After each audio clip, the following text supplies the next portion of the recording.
Andai kata bukan rahmat Allah, kita nggak ada yang masuk surga.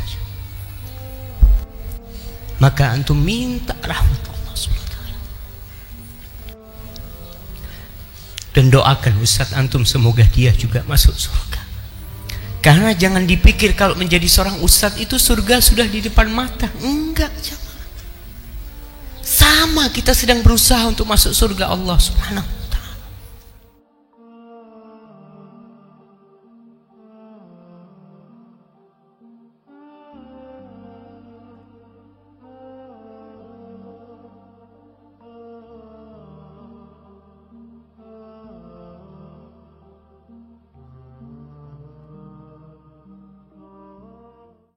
Yang ini bukan pertanyaan tapi permohonan Ustaz. Assalamualaikum Ustaz. Kami sangat mencintai saudara-saudara kami sesama muslim, terutama yang hadir di sini termasuk Ustaz. Tolong lihat wajah kami Ustaz, pandang dengan seksama. Kalau nanti Ustaz berada di surga, kami tidak kelihatan Ustaz, tolong cari kami Ustaz. Ajak kami masuk ke dalam surga sampai kepada Allah bahwa kita pernah duduk di majlis yang sama. Subhanallah jamaah. Wallahi jamaah, antum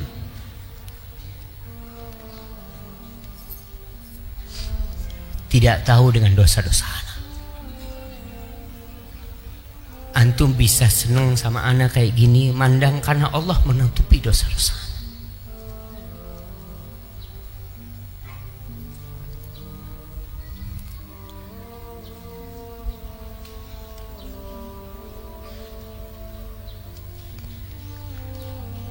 Andai kata bukan rahmat Allah, kita nggak ada yang masuk surga.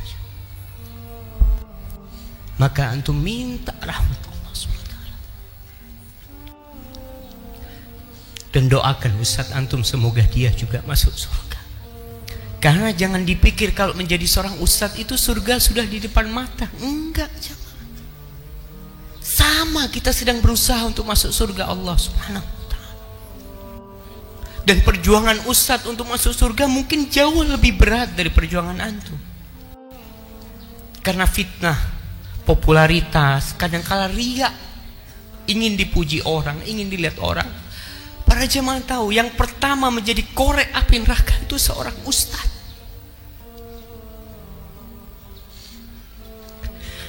Rasulullah SAW mengatakan, "Awwalu man tus'ar bihi nar yaumil qiyamah."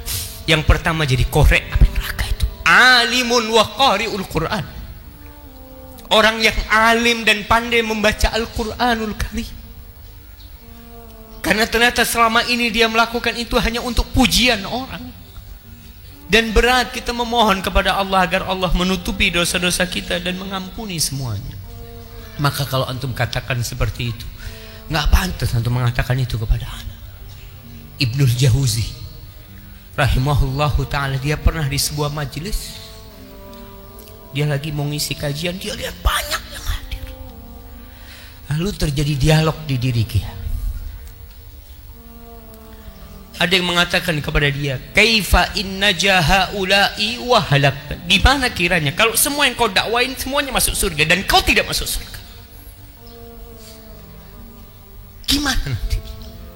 Padahal kata Ibnul Jauzi, pernah datang di majelis ana 10.000 orang. Di antara ada yang menangis, ada yang masuk Islam, macam-macam orang tobat di tangan. Tapi gimana kiranya kalau mereka masuk surga dan kau masuk neraka? Maka Ibnul Jauzi cuma bisa memohon kepada Allah Subhanahu wa ta'ala. Wallahi jemaah, kita saling mendoakan. Kita saling mendoakan. Antum husnudzon kepada anak karena antum tidak tahu dengan dosa-dosa anak, dan semoga Allah menutupi dosa-dosa kita. Hadza wallahu a'lam.